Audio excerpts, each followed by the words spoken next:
Fala galera, sejam muito bem-vindos. Esse é o Mova-se. Eu sou Leonardo Lopes. E eu sou o Thiago Leite, um grupo de amigos que nos reunimos e decidimos montar um podcast.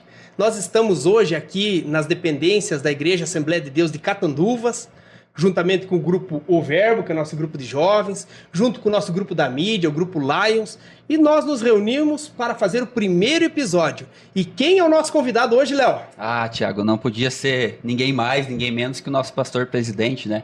Pastor Jeremias dos Santos, ele que é formado em teologia, pós-graduado em direitos humanos e agora atualmente cursando psicologia. Pastor Jeremias também foi coordenador e secretário do Conselho de Pastores da 8ª Região, fundador da AMAS, que é a Associação de Missões Azusa, e também do IBAS, Instituto Teológico Azusa.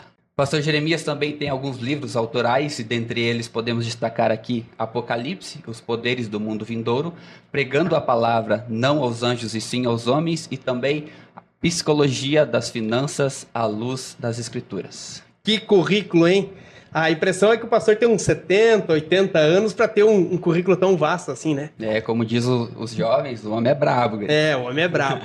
Pastor, seja muito bem-vindo. Satisfação enorme ter o pastor aqui conosco, incentivador desse projeto. Já mora no nosso coração há anos e nós estávamos esperando um momento de conseguir encaixar e eu acredito que agora nós vamos decolar, se Deus quiser. Muito obrigado pela presença. Sinta-se em casa. Afinal, é a sua casa. Maravilha, meus amigos. Eu quero agradecer o honroso convite, o privilégio de estar aqui nesse que é o primeiro episódio. E eu acredito que está nascendo um trabalho extraordinário. Amém. Que vai servir de bênçãos para muitas vidas. Parabéns. Muito obrigado. Bom estar aqui com vocês. Acreditamos. Pastor, a honra é nossa em o senhor destinar o seu tempo a estar aqui com a gente. E ao longo desse podcast a gente quer entender um pouquinho sobre a vida do senhor, o chamado pastoral, né, Thiago? Vai lá. Isso mesmo. Que o pastor relata aí de uma forma sintetizada o início do seu chamado, há quanto tempo está na obra, como iniciou tudo isso. Se o pastor puder relatar para nós, para os nossos telespectadores. Certo. Então, eu sou o segundo filho de 3 filhos de um casal de pastores, né? Meu pai serviu no Ministério Catarinense por longos 40 anos, hoje está jubilado na cidade de Itapuá. E eu era muito pequeno ainda, acredito que tinha, na época, 7, 8 anos de idade.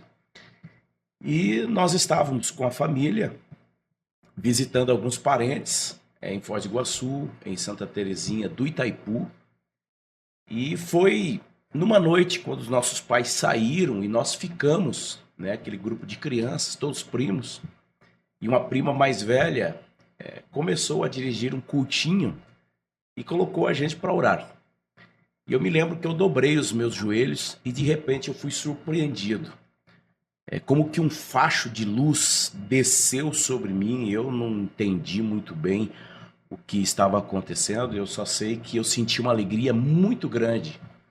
Passou-se os anos, eu acabei me esquecendo desse momento, dessa experiência, e com 17 anos de idade aproximadamente, eu recebi a primeira profecia sobre o ministério. Os anos se passaram, com 20 anos de idade me casei com a Sônia, e o Senhor tem nos dado 3 filhos, e com 23 anos de idade eu assumi a primeira igreja. Muito jovem, né, pastor? Muito jovem, com um coração totalmente envolvido pela chama do ministério, com vontade de fazer, né, e fazer. Foi um momento assim muito espetacular. Então, o início, mais ou menos, do meu ministério sucedeu assim. Sim.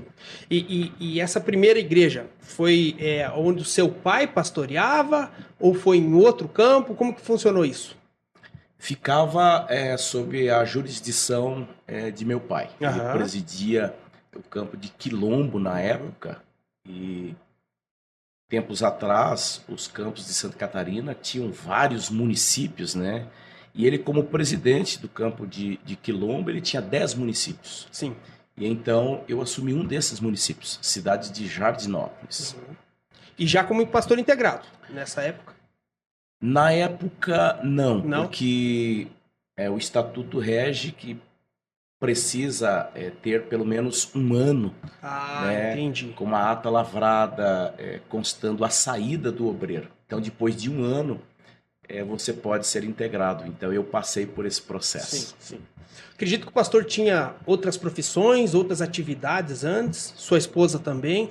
Como que foi essa transição entre uma vida como um crente, um membro, e aí, de repente, você iniciar outro tipo de atividade na igreja, agora como uma liderança, com uma responsabilidade diferente, e tendo que abrir mão de muita coisa para o pastoreio mesmo? Na verdade, eu, enquanto filho de pastor, na minha adolescência, não sei precisar a idade que eu tinha, eu não queria saber de ser pastor, ser um obreiro, né? Estava totalmente fora dos meus projetos. Com 18 anos, aproximadamente 19 anos, eu era professor de artes marciais, eu tinha uma academia própria. E eu me lembro que uma vez eu chegando, né, da academia, o meu avô materno, presbítero da igreja, ele olhou para mim e disse: meu filho, mude de vida, seu pai é um pastor, Deus tem um propósito com a sua vida, né? Você será um obreiro. E eu olhei para ele assim de uma forma sarcástica, né? E eu disse: olha, avô, eu prefiro morrer, eu prefiro ir para dentro de um caixão do que me tornar um obreiro, né? Mas os anos passaram, experiências vieram. Então, respondendo a tua pergunta, Tiago, para mim eu acho que não foi muito difícil, porque eu já estava acostumado com esta vida, né, vamos dizer assim, de fundo de igreja. A maior dificuldade, eu acredito que foi para minha esposa. Seus pais empresários, bem-sucedidos, ela terminando a sua formação, inclusive quando ela pegou o canudo, depois de 8 dias ela assumiu a primeira igreja comigo. Então, eu acredito que a maior dificuldade foi para a Sônia, não para mim, porque eu já tinha uma vida, né, assim, de forma bem tensa, junto ao ministério de meu pai. Os pais dela não são pastores? Não são Não, pastores, não. Ok. É um diácono da igreja, mas nunca tiveram nem responsabilidades de atender uma igreja de forma voluntária. A grande mudança cultural foi muito mais, então, na vida da irmã Sônia mesmo, da pastora, do que na sua. Com certeza, 100%. Inclusive, ela dizia, né, antes da gente sair, eu não me vejo longe da minha família, eu não me vejo longe da igreja mãe, eu não me vejo longe dos meus amigos, longe da minha cidade, né? Então, eu acredito que para ela foi uma renúncia e tanto. Pastor, e diante da chamada, o senhor já falou um pouco acerca das mudanças que foram necessárias, mas para o senhor, pensando no âmbito aí sentimental e emocional, quais foram os maiores desafios ao entender o chamado e o sair para a obra? Então, eu acredito que é a espera do tempo, porque quando eu fui tomado por esse sentimento do ministério, né, que eu entendi o chamado de Deus e que eu disse sim, eu estava inflamado, eu passava às vezes a noite inteira acordado, escrevendo, lendo, estudando, por algumas vezes 2, 3, 4 horas, orando, porque eu queria viver o chamado, mas tudo tem um tempo. Então, eu acredito que o maior desafio é você esperar chegar aquele momento em que um pastor olha para você e diz: meu filho, Deus tem uma chamada na sua vida, estou te fazendo um convite. Administrar essa febre da chamada, eu acredito que é um desafio e tanto. Legal, legal. Você pode trocar daqui um pouco os valores, porque você ainda não é um obreiro que vive de forma integral. Você tem a sua vida secular. Então você tem que conciliar isso. E você perde o amor por tudo. Tudo que você quer e o seu coração está inflamado com a paixão, com o amor pelo ministério. Então é uma barra. Pastor, e assim, O senhor hoje é obreiro integrado, presidente de um campo, mas o senhor também teve um tempo de itinerância. Quais que são os prós e os contras entre a itinerância e a vida de um obreiro integrado?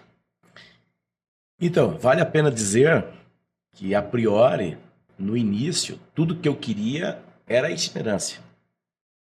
Eu queria viajar, eu queria pregar e nada mais do que isso, né? Mas Deus já dava sinais do pastoreio. Então, conciliar também, né? E se determinar concernente ao chamado do pastoreio, para mim foi muito difícil. Todavia, vivendo um período na itinerância, eu acredito que eu entendo que tem muitos itinerantes que estão me ouvindo, né? Então, eu gostaria que me entendesse. Mas a tarefa é um pouco mais leve, porque o pastoreio é uma vida, assim, de renúncia. Você, às vezes, não consegue conciliar o seu horário. Eu já tive experiências, por exemplo, de estar com as malas dentro do carro, a família toda esperando para a saída, né? Para ver as crianças, no caso, ver os avós, os priminhos, e passar o Natal com a família. Daqui um pouco chegar o comunicado de um membro da igreja que faleceu e você ter que se envolver com o luto dessa família. Já tive experiência também do primeiro do ano, ter que estar com famílias vivendo o luto. Então, pastorear, eu acredito que é um peso que se diferencia da itinerância. Eu sei que a itinerância também é difícil, né? O pregador estar longe da sua esposa, dos seus filhos, se cansado ou não, tem que atender os seus compromissos. Mas eu acredito, eu consigo ver que o pastoreio ainda é uma sobrecarga. Eu entendo o pastoreio de uma forma como se fosse o gestor de uma grande empresa, mas que além disso há todo um peso espiritual. Então você tem a parte financeira da igreja, você tem toda a parte administrativa da igreja para cuidar e tem a parte espiritual. Então é um peso muito maior, é uma responsabilidade muito maior. E aí sem tirar o mérito dos itinerantes, de forma alguma. Com certeza. Né? Porque é uma tarefa árdua também, né? Árdua, difícil, seja de voos ou mesmo viagem de carros, cansativa, muitas vezes na solidão, mas o pastoreio, desde que bem feito, por aquele que se aplica mesmo na obra, ele é desgastante, né? Acredito que seja bem desgastante. É um detalhe importante, né? Eu acredito que se o pastor encarar de fato o ministério com toda a demanda, é uma tarefa árdua, pesada, difícil. Diferente de alguém que daqui um pouquinho né, pastoreia por pastorear, enfim, eu acredito que daí tem uma diferença enorme, Sim. Claro. E existem todos os tipos, né? Isso, exatamente. De igrejas. Tem aquela igreja que ela passa 20 anos com a mesma quantidade de membros e que é estagnada e que o pastor para ele... Então, existem muitos perfis. Sim. E aquele que realmente leva a sério e que pensa na evolução e no crescimento da igreja e do reino, esse sim tem muito mais trabalho, né? Exato, e hoje a gente vê obreiros que muitas vezes sofrem por não entender o chamado, né, pastor? Porque eu lembro de alguém que me falou que tinha o desejo de ser pregador itinerante, mas o chamado é pastoral, então muitas vezes acaba sofrendo por isso, por não entender ou talvez por se recusar a viver o chamado. Eu passei, né, por essa experiência e posso dizer que é difícil. Eu cheguei a orar um tempo e disse ao Senhor, se realmente me queres no pastoreio, então tire esse sentimento do meu coração da estrada. E Deus assim fez.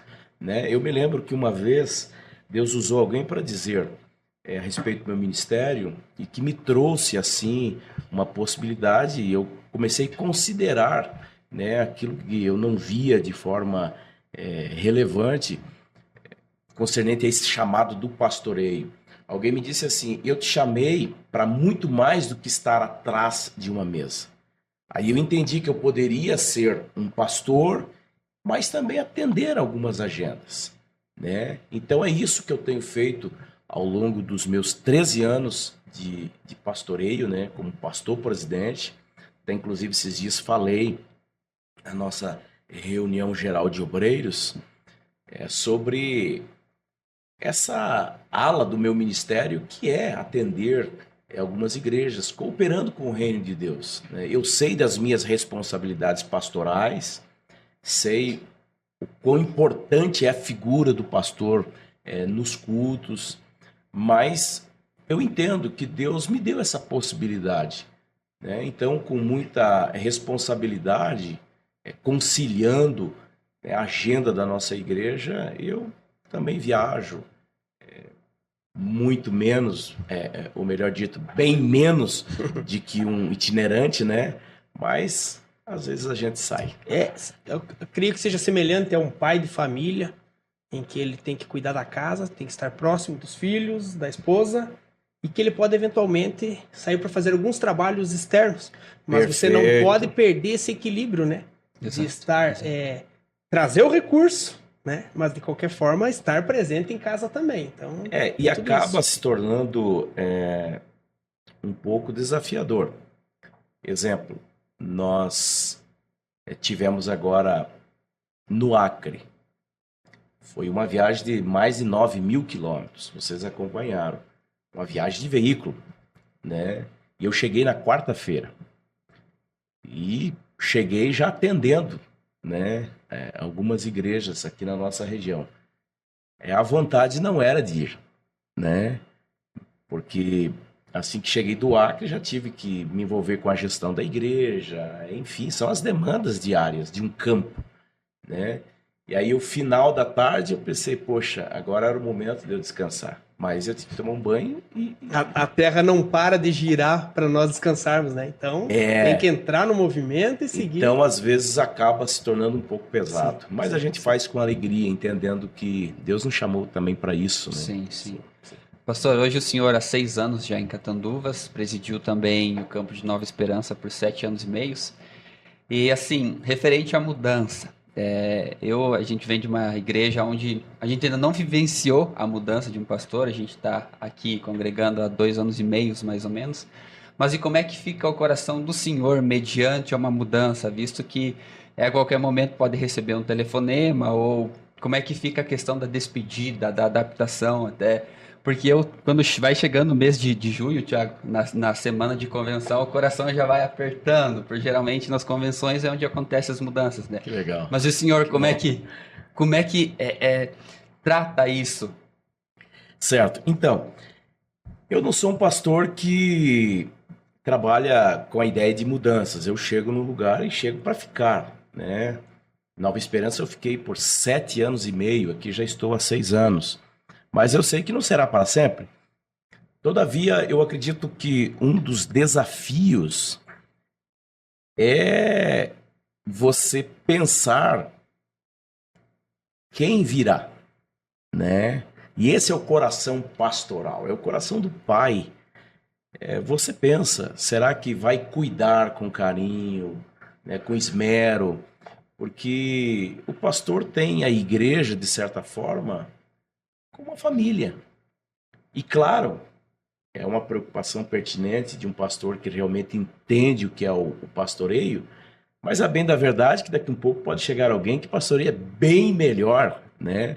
Mas eu acredito que, para mim, né, esse é um dos desafios, você entregar à igreja aquele trabalho que você se dedicou, às vezes perdeu o sono, enfim, né, se esforçou para dar um conforto ao povo, se dedicando na oração, no estudo da palavra, para que o rebanho seja bem alimentado, tenha saúde espiritual, e daqui um pouco ver alguém à frente desse rebanho que não entende todos esses valores. Eu acho que para um pastor que se preza, esse é um dos desafios de deixar uma igreja. O que está por vir, a gente está acostumado, né?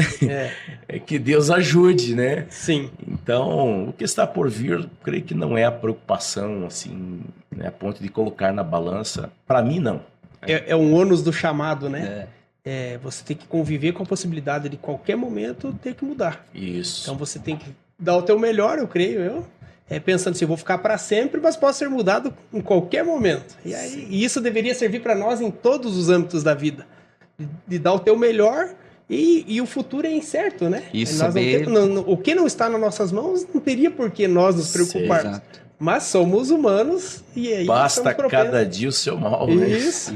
Saber conciliar, né? E não sofrer precocemente por algo que talvez daqui a 5, 6 anos, 10 anos venha acontecer, né? Exato, exatamente. Pastor, pastor é um pastor jovem, e nós percebemos que o pastor viveu em 2 gerações.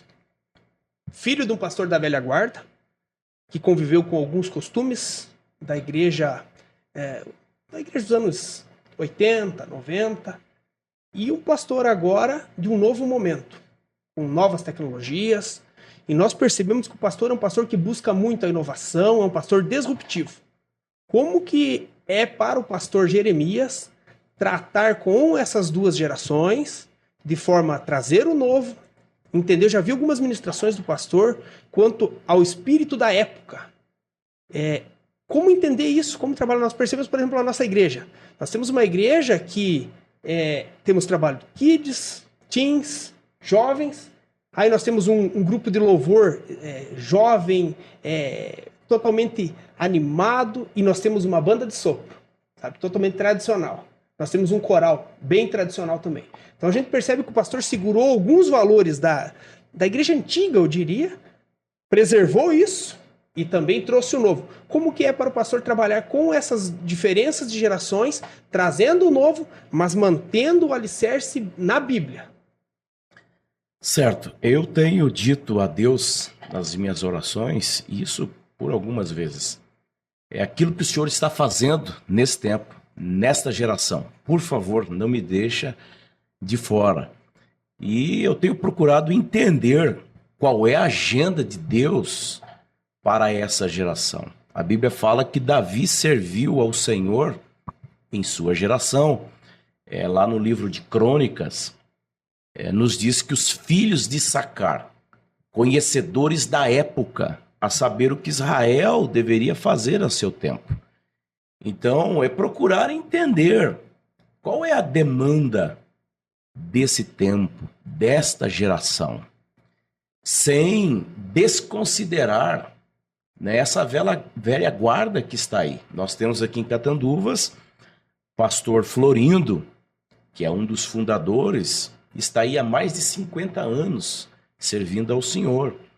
E eu já tive o privilégio de terminar o culto e o pastor Florindo me cumprimentar com lágrimas nos olhos e dizer: pastor, que culto foi esse?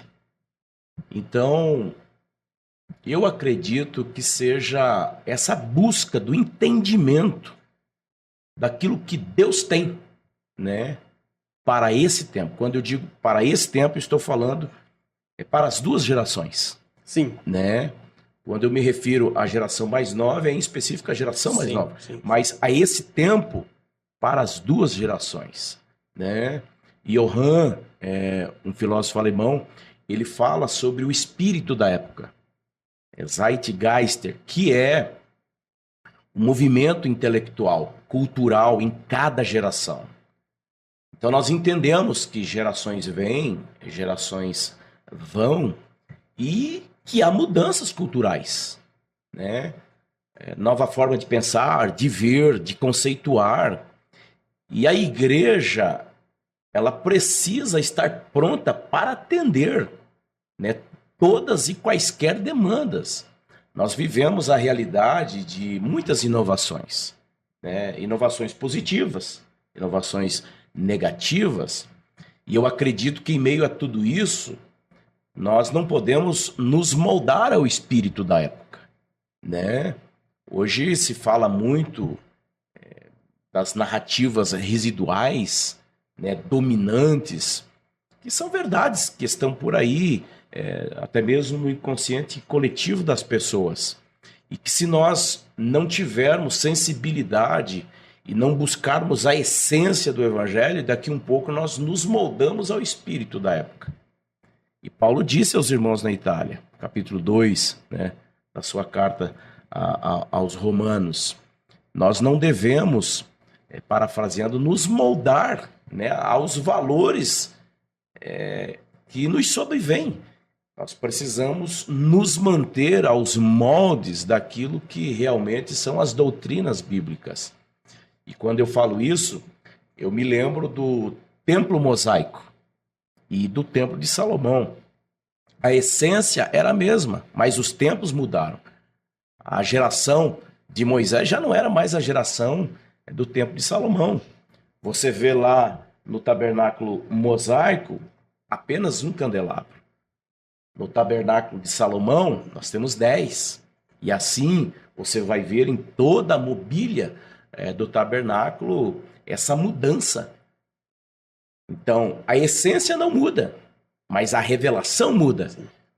Então, acredito que nós precisamos ter sensibilidade para entender qual é a revelação de Deus para esse tempo. Sim. Aí você vai conseguir atender a geração mais nova, a geração que é da velha guarda. Pautados na doutrina bíblica, separando o que é religiosidade do que realmente é o santo, o sagrado, né? E você conseguindo atender as diferentes gerações. Eu vi um pastor ministrando num sermão dele, ele falava o seguinte: a roupa de inverno, ela serve para o inverno.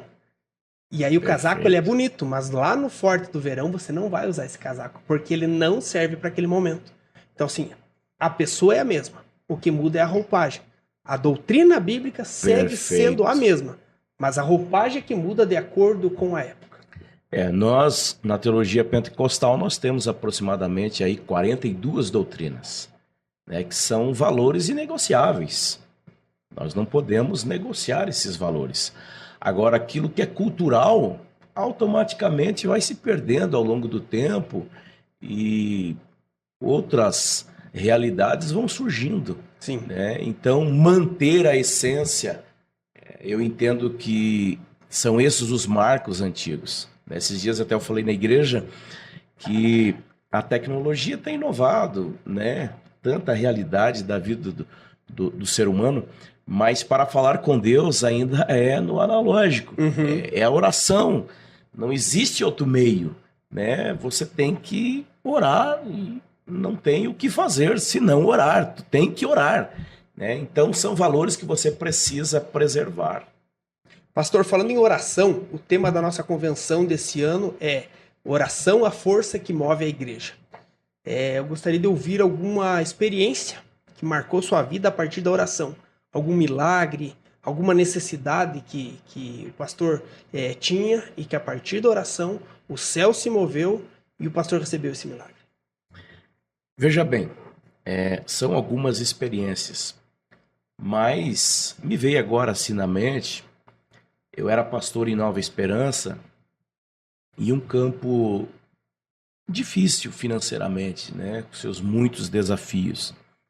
E eu me lembro que eu estava com o carro da igreja precisando fazer a troca dos pneus.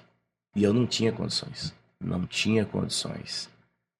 E eu fui para dentro do templo. E eu orei a Deus. Eu me lembro que da onde eu estava, eu conseguia ver o veículo.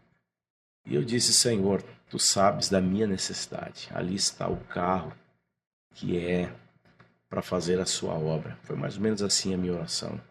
Eu não tenho condições, eu preciso que o Senhor faça um milagre. E eu precisava realmente de um milagre. E eu terminei de orar, foi assim, pouco instante, né? Surgiu uma situação ali e eu pude colocar os 4 pneus do veículo da igreja. E aquilo me marcou, sabe? Entre outras experiências surpreendentes, essa foi um que me surgiu agora. O cuidado de Deus é impressionante, né? Tem um dizer que fala assim que só existe uma oração que Deus não ouve, que é aquela que você não faz. Todas as outras que nós fazemos, Ele ouve, né? Com certeza. Interessante o senhor falando de você apresentar o carro em oração, dizendo: Senhor, é para a tua obra, e a gente entender que a esse tempo nós somos mordomos. Porque muitas pessoas, elas tratam aquilo que Deus dá como seus. Não, é meu trabalho eu consegui, a minha formação eu consegui.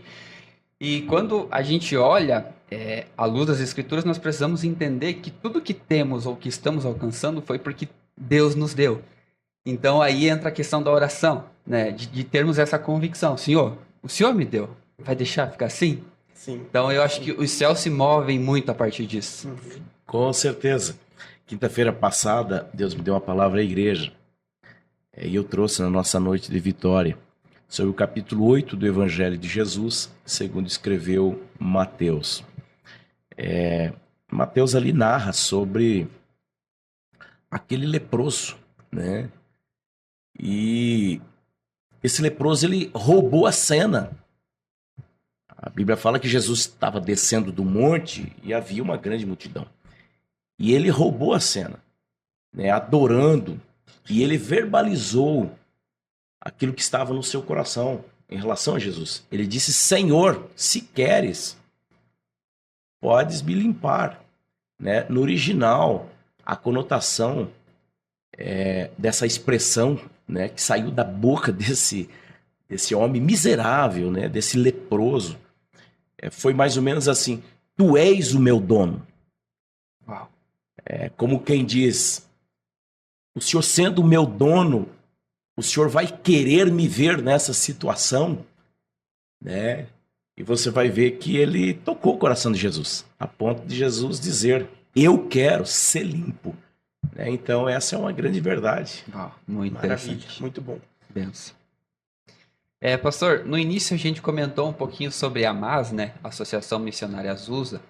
E recentemente, como o senhor comentou, o senhor fez uma viagem missionária ao Acre. O senhor poderia falar para a gente um pouquinho sobre essa vida também, como missionário que o senhor teve? Então, na minha infância, eu tinha mais ou menos uns 5 anos de idade. Meu pai foi enviado pela Convenção Catarinense ao estado das Minas Gerais. Nós moramos no sul de Minas, depois no norte de Minas, divisa com a Bahia. E a gente viveu com ele, né, com a minha mãe, meus 2 irmãos, assim, milagres, né, que o missionário vive constantemente num campo. Inclusive, nós estávamos de retorno do sul para... Na época já estávamos no norte das Minas Gerais. E eu não me lembro que região que foi isso, mas o combustível do veículo terminou. E era uma BR de quilômetros, né, sem posto, isso na década de 80. E eu me lembro que meu pai fez uma oração. E nós viajamos a tarde inteira. Imaginem vocês quantos quilômetros se faz numa tarde. Nós viajamos a tarde inteira com o tanque vazio. Pelo menos estava marcando, né? Lá no painel que estava vazio. Foi um milagre, assim, que me marcou. Então, o contato com a obra de missões veio ainda na minha tenra idade. E eu sempre tive esse ardor pelas missões, porque o meu pai, mesmo presidindo o campo, ele era um pastor missionário, fez missão no Uruguai, Paraguai, enfim, né? E eu me lembro que quando eu fui assumir o primeiro campo, que era Nova Esperança, eu orei a Deus e disse: Senhor, o primeiro projeto que eu terei depois de ser um pastor, presidente, será em relação a missões. E aí surgiu a ideia de criar uma associação? Não, nessa época eu comecei a fazer missões com a Associação Missionária Amigos da África. Né? E por muito tempo a gente fazia um trabalho em parceria. E em 2018, se não me foge da memória, tive o privilégio de ir para a África, estive na África do Sul, estive na África, ou melhor, estive no país de Moçambique e também Zimbábue, né? E foi uma experiência extraordinária. E tive atuações também no país do Paraguai, fazendo trabalhos de cruzadas evangelísticas.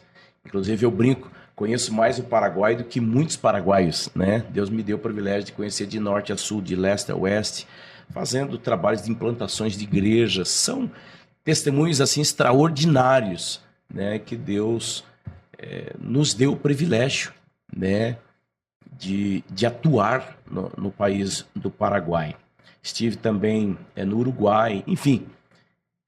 E depois de alguns anos, tendo essas experiências missionárias, surgiu meu coração, então, a gente montar uma associação missionária. E hoje nós estamos com a AMAS, né, a Associação Missionária Azusa. Estamos com algumas frentes missionárias. Até o ano passado estávamos com 11 missionários no Malawi e queremos ampliar, né? A ideia é cumprir o ID de Jesus e estamos chamando quem quiser fazer parte, né, desse projeto missionário. Nós precisamos de parceiros. Estamos aí com um projeto para retorno ao Acre, subindo o rio Iaco, né?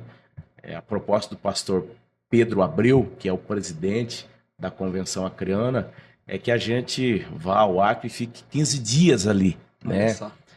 Que a gente possa levar cestas básicas, enfim. Então eu deixo aqui o convite, né, a quem quiser se unir a esse projeto, venha, nós estamos precisando de você. Não só nós, mas muitos acreanos. Muito bem, pastor. Nós notamos uma certa dificuldade hoje de separar novos missionários, né? Parece que, não sei se é impressão minha, mas que alguns anos atrás, ou algumas décadas atrás, se enviavam mais missionários. E hoje nós temos grandes cidades, mas parece que os campos têm uma dificuldade maior de enviar. Aqui o pastor atribui isso, se é que o pastor concorda com essa opinião minha. Então, a Bíblia fala no Apocalipse das 7 igrejas da Ásia.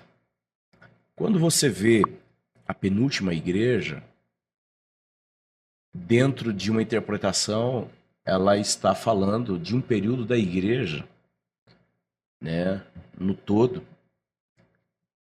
Um período que a igreja ela tem uma visão missionária ampliada, um sentimento mais profundo, latente. Todavia, esse período cessou. É uma interpretação, né? Estamos vivendo a última era da igreja, vamos dizer assim.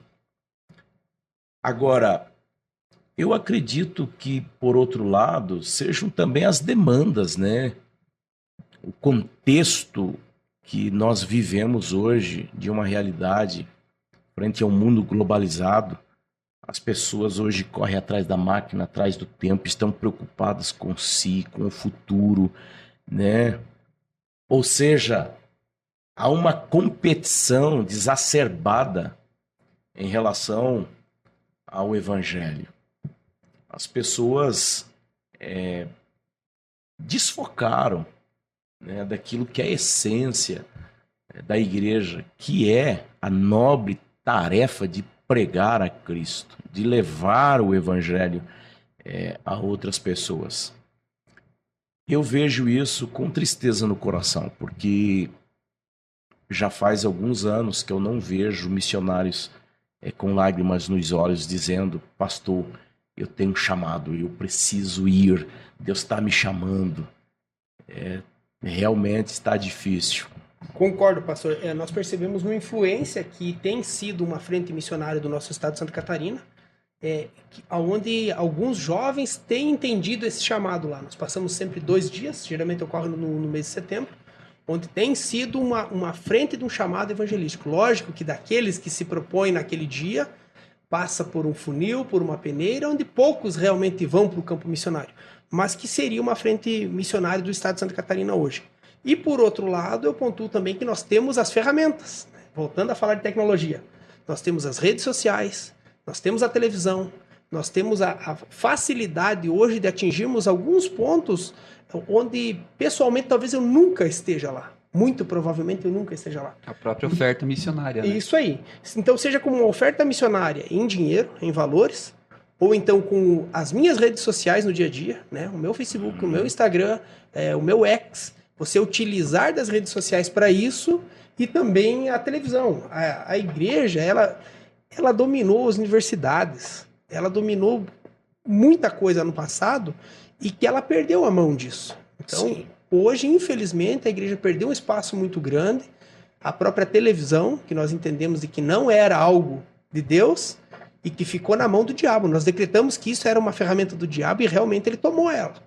Então, que nós volte a tomar todas as instâncias, né, pastor, da sociedade, e que utilizemos isso de forma correta como uma ferramenta de evangelismo mesmo, né, para pregar e para anunciar o reino?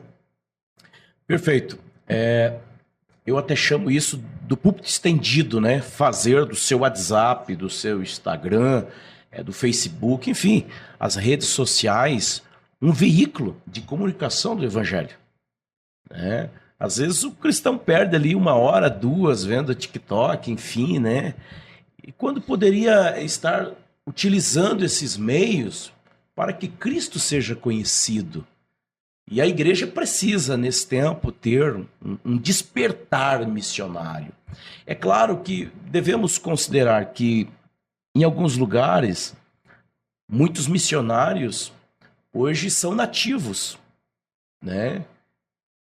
Não há mais uma necessidade, exemplo, tirar um missionário do sul do Brasil e enviar ao Acre, porque a igreja floresceu lá. Uhum. Então, missionários estão saindo de lá, Sim. né, para atender às demandas que lá existem.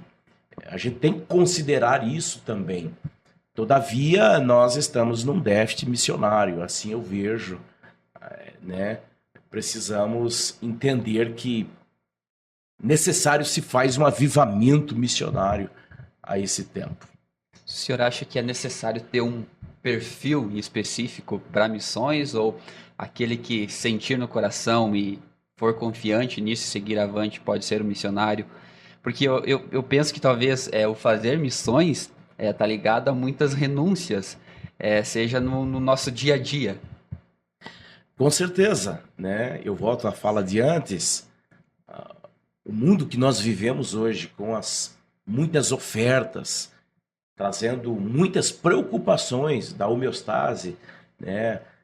Onde você quer se sentir na sua zona de conforto, faz com que a pessoa pense 2, 3 vezes e até mais para dizer sim ao chamado. Então, a renúncia, eu acho que ela emerge aí como um dos pontos que, quem sabe, dificulte, né, hoje as pessoas se liberarem para as missões, porque realmente é uma vida de renúncia, né? Voltando aí à fala da viagem ao Acre, nós estivemos na Mata Amazônica. Gente, você estar lá, né, em alguns momentos, eu me fiz a pergunta, o que é que eu estou fazendo aqui? É o homem natural, porque é renunciar à sua casa, o conforto, junto com a sua família, né, para estar 70 quilômetros percorrendo trilhos com motociclo, né, problema de coluna. Então, chegar lá, às vezes, a carne que tem para comer é carne de caça, né, costumes diferentes, uma cultura totalmente diferente. Então, eu acho que a vida de renúncia, eu creio que pega aí o coração de gente que até mesmo tenha o chamado e que entende que tem, mas que estão presos, né, ao conforto. Essa viagem, pastor, o pastor entende que ela é muito mais de sensibilizar, se autossensibilizar para missões ainda mais, e também de criar uma cadeia, fazer links com igrejas. Qual que é o verdadeiro propósito dessas viagens, por exemplo? Porque eu já vi, não da sua viagem, mas de outras viagens, algumas pessoas, talvez desavisadas, criticando, dizendo assim, o valor que você gastou para ir lá, ficar 10 dias com combustível, alimentação, pedágio, você poderia ter mandado de oferta que sustentaria o missionário lá o ano todo. Mas eu entendo de que quando você volta de uma viagem dessa, minha opinião, você vem de lá tão sensibilizado com isso que você corre mais ainda atrás de recursos para ajudar essas igrejas. E também para orar mais e buscar mais a Deus por esses missionários e essas pessoas que estão nesses pontos tão longínquos. Perfeito, uma ótima pergunta, Tiago. Na verdade, no meu caso, né, o porquê dessa viagem? Conhecer de fato a realidade. Aonde a igreja está enviando o seu dinheiro. Aonde os parceiros estão enviando o seu dinheiro. Porque hoje, em nome da missão, muita gente se aproveita. Hoje, investir na África está difícil. Se você não for lá conhecer, saber a realidade do missionário, né, aonde o dinheiro está sendo investido, quem é que está recebendo, você corre o risco de enviar dinheiro a bruxos. E isso tem acontecido, né? Então, estar lá é mapear a realidade, conhecer realmente, né, as necessidades, o perfil do missionário. Nós chegamos, me esqueci agora o nome do local, Pastor Miqueias, salvo engano, Pastor Miqueias. É recente, assim, que a gente colocou ele aí no movimento de missões, não gravei bem o nome, mas se não me engano é Miqueias. Ele renunciou uma vida na capital, Rio Branco. A sua esposa deixou a faculdade para estarem no meio da mata, lugares difíceis, lugares de malária, bicho da chaga, né, e tantas outras doenças, lugares onde tem onça pintada, cobras, né, enfim. E ele renunciou uma vida na capital para estar lá, sem R$1 de salário, por amor. Ele nos testemunhou que tinha um problema físico, precisava de um milagre, ele fez um propósito a Deus: se o Senhor me curar, eu vou viver intensamente, 100% para missões. E o Senhor curou ele, e ele cumpriu, né, o propósito, estar lá. Então, quando eu cheguei e vi toda aquela realidade, você entende, né, como faz bem uma viagem. Você conhecer. Não é alguém que está falando de lá para cá, que pode ser verdade ou não. Uma imersão mesmo, né? Isso, é uma imersão. Eu pude constatar a realidade, ouvir dele, né? Nesse dia que já era noite, né, quando a gente ali chegou, ele nos testemunhando que o único veículo para ele fazer a obra era uma moto, e que a moto estava estragada. Até a gente voltou com o propósito de se levantar, e aí um valor para ele poder comprar uma moto lá. Então a gente já veio com um propósito, a gente vai ajudar esse pastor. Então estar lá é ver realmente se há uma necessidade, conhecer o perfil do missionário, né? Conhecemos ali o missionário Obed, ele mora às margens do rio Iaco, R$500 de salário por mês, né? O dia que a gente encontrou ele, estava saindo da mata com 3 senhoras na garupa do quadriciclo, uma delas com câncer. Mais de 100 quilômetros, né, no meio do barro, da selva. É um missionário que precisa de apoio, precisa de ajuda. E aí vem a sensibilidade, porque você volta de uma viagem assim diferente, né? Eu sempre digo que todo brasileiro precisava ir à África e conhecer de perto a realidade do africano, porque são realidades distantes. Eu me lembro que uma vez eu estava ouvindo um obreiro criticar o pastor Feitosa, já em memória, né, um dos grandes missionários da nossa nação, o pastor Feitosa testemunhando sobre o que viu na África, assim, a escassez, a dificuldade, a miséria, e esse obreiro criticando, dizendo: poxa, camarada falando mentira, pensa que a gente é o quê para ficar ouvindo, né, conversa. Isso não é verdade. E quando eu estive na África, que eu pude ver, constatar a dura realidade dos nossos irmãos africanos, eu voltei para o Brasil muito sensibilizado e eu comecei a testemunhar. E eu percebi que em algumas rodas, conforme você ia falando, as pessoas iam mudando o semblante. Como quem diz assim: pastor, né, não vale mentir. Até disse para minha esposa: eu vou parar de testemunhar algumas coisas porque as pessoas não entendem, porque a realidade é tão distante. Pastor Naissone, por exemplo, passou 30 dias comendo folha de árvore. E eu pedi para ele: pastor, qual é a sensação de passar 30 dias comendo folha de árvore? Ele disse: pastor, o desejo que você tem é só de morrer, você não tem desejo de viver. Eu viajei com eles, né, mais de 600 quilômetros dentro de um veículo. Eles são acostumados a passar 2, 3 dias com 1 litro de Fanta. E diga-se, morna, né? E eles passam, eles tomam a cada pouco, né? Um golinho de Fanta e para eles é normal. Então, você estar lá, eu creio que é de suma importância. Você trazer a realidade para a igreja e para os parceiros de missões, né? E está aberto, quem quiser ir, né? A gente teve reunião com a missão aqui em Catanduvas, eu convidei os irmãos, é interessante, né? Quem sabe alguém que está nos assistindo hoje, né? Sentiu o desejo, Com pastor, de certeza. ser nosso parceiro, de repente até se preparar e ser enviado por Catanduvas.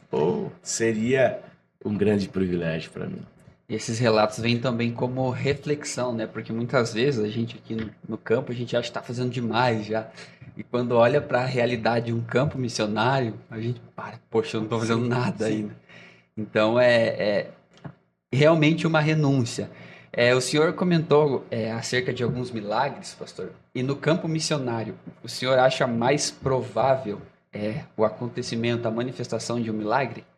Eu ouvi uma vez de um pastor que a matéria-prima do milagre é o nada. E quando a gente olha para o Gênesis, realmente não havia nada e nós Com vemos a voz de certeza. Deus falando, haja. Sim. O senhor pode falar um pouquinho sobre essas experiências no campo missionário? Com certeza. O milagre, ele vai surgir aonde tem necessidade. Eu, às vezes, até falo também na igreja, né? Nós não vemos, às vezes, milagres como gostaríamos de ver, porque não há necessidades. Agora, lá no campo de missões, às vezes as necessidades são tamanhas. E é onde a fé vai funcionar, o poder de Deus, né, vai se manifestar. Eu estava na África e eu sempre trabalhei com cruzadas de curas, milagres. E na primeira noite que eu ministrei, fiz uma oração, como de costume, né, para o Senhor curar. E quando eu fui colher os testemunhos, veio um africano e disse, eu estava com um problema num dente.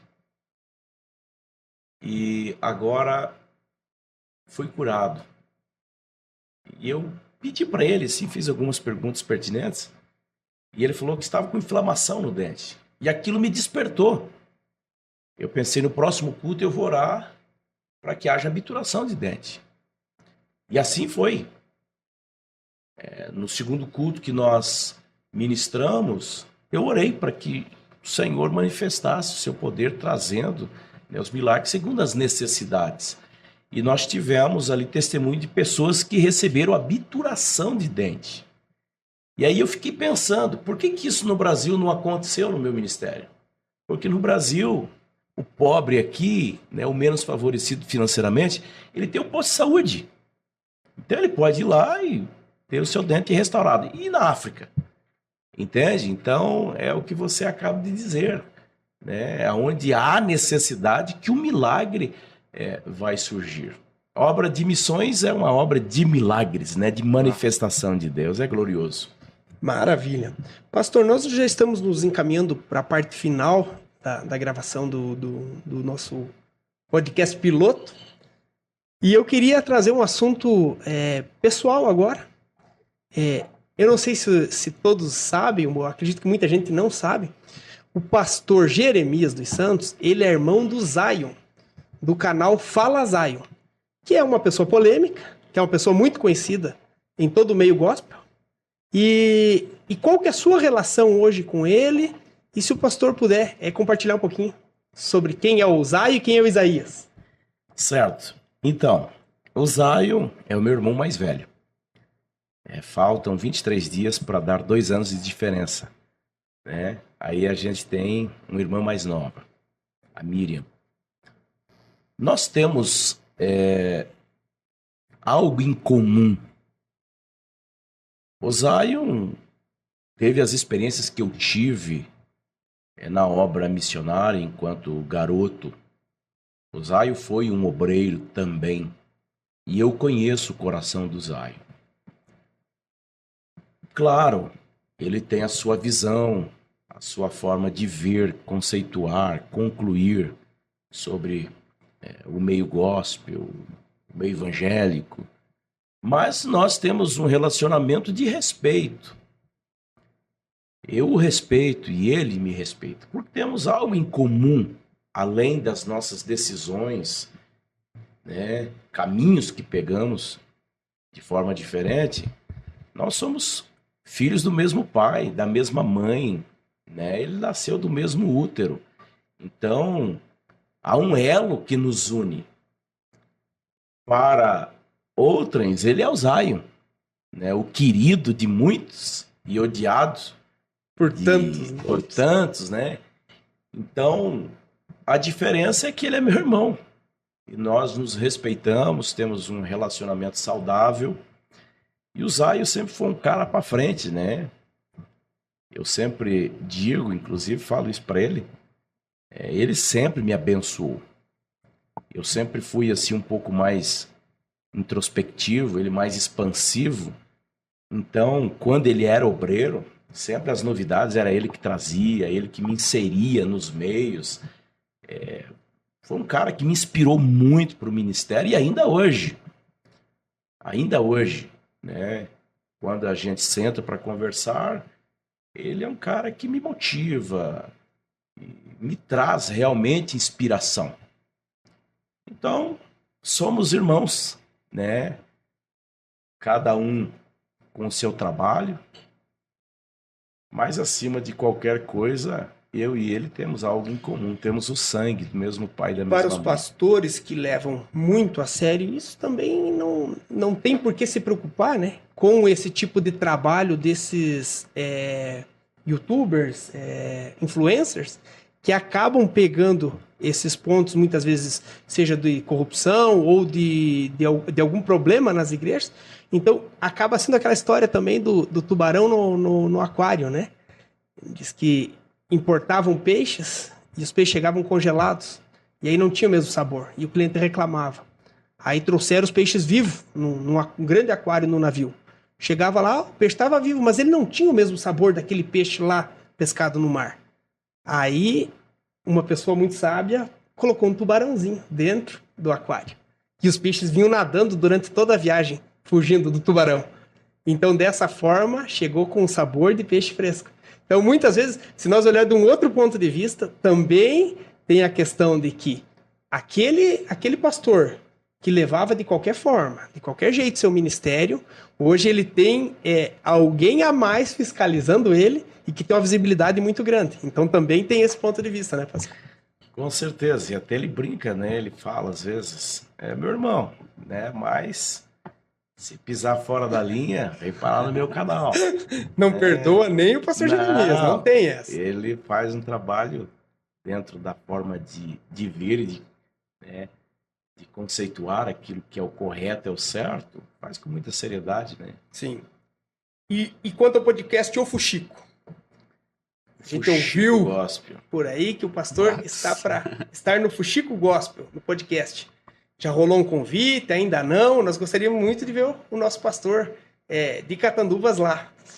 De forma indireta, sim, né? Até alguém me passou o contato do Fuxico Gospel, porque houve aí como é que eu poderia dizer, uma intermediação, não sei se essa seria a palavra certa, mas vamos dizer assim, alguém instigou isso, né? E quando o Fuxico Gospel foi abordado nessa questão, eles disseram sim, né? Que estariam prontos a entrevistar. E não sei se partiu deles a ideia de me passar o convite, até onde eu sei, sim, né? E só que eu estava saindo de viagem, né? Estaria 9 dias, 10 dias fora. Então, até disse para essa pessoa, olha, a priori não vou poder, porque eles queriam. Eu recebi o contato, acho que foi no sábado, né? E a entrevista seria na segunda-feira. Eu falei, olha, justamente segunda-feira que estarei saindo de viagem. E depois que eu voltei de viagem, recentemente, né? Então, até agora não recebi comunicado nenhum, mas não teria problema, né? De encarar uma entrevista aí. Creio que... Então, para você que está assistindo e que gostaria de ver o nosso pastor Jeremias dos Santos, marca o @ do Fuxico Gospel aí, para que esteja entrevistando o nosso pastor Jeremias lá. Olha aí, colocando Vamos lá, comenta lenha na sempre. fogueira. Lembrando de que ele vai ser entrevistado depois do Mova-se, né? O Mova-se entrevistou primeiro. Bênção de Deus. Gente, esse foi o nosso episódio piloto do Mova-se. Você que está nos acompanhando aí, já curte, se inscreve no nosso canal, começa a seguir a nossa conta no Instagram, porque tenho certeza que a gente vai ter uma página aí, um canal repleto de novidades, de conteúdos que vão te incentivar a mover-se, porque a fé nos leva mais longe. Pastor Jeremias, nosso muito obrigado mais uma vez. O pastor é uma referência para a nossa geração, seja em oratória, em espiritualidade, sempre instigando a buscar o novo. Todo ano eu noto que o pastor se renova, vem com novas forças. A gente termina o ano cansado e no início do ano o pastor está ali de novo, colocando pilha, botando nós para trabalhar, toda a igreja, e nós percebemos isso, né, de que o pastor se automotiva e motiva a igreja. Muito obrigado, que Deus abençoe o seu ministério, obrigado pela oportunidade e estamos juntos. Pastor, meus agradecimentos também. É uma honra ter o senhor aqui. E toda oportunidade que a gente está reunido com os jovens, eu sempre falo, nós somos privilegiados por ter o pastor Jeremias aqui no campo de Catanduvas. Então, que Deus abençoe a sua jornada, continue te abençoando e te conduzindo, e que o Senhor continue sendo referência para essa geração. Maravilha, meus amigos. Eu que agradeço a oportunidade que vocês me dão de estar aqui. E eu gostei tanto que passou rápido, né? Passou. Oxe, para mim podia ficar mais uma hora. Agradecido pelo carinho, consideração que vocês têm em relação à pessoa da gente, ao nosso ministério, à minha família. Muito obrigado mesmo. É de tamanha importância esse feedback que vocês me dão em relação ao trabalho que nós prestamos à ADECAT. Isso nos leva a termos uma responsabilidade contínua, né, e uma dedicação também contínua, né, de pastoreá-los. Muito obrigado, foi muito especial, muito bom. Satisfação, pastor. Meus amigos, Deus os abençoe. Esse é o Mova-se.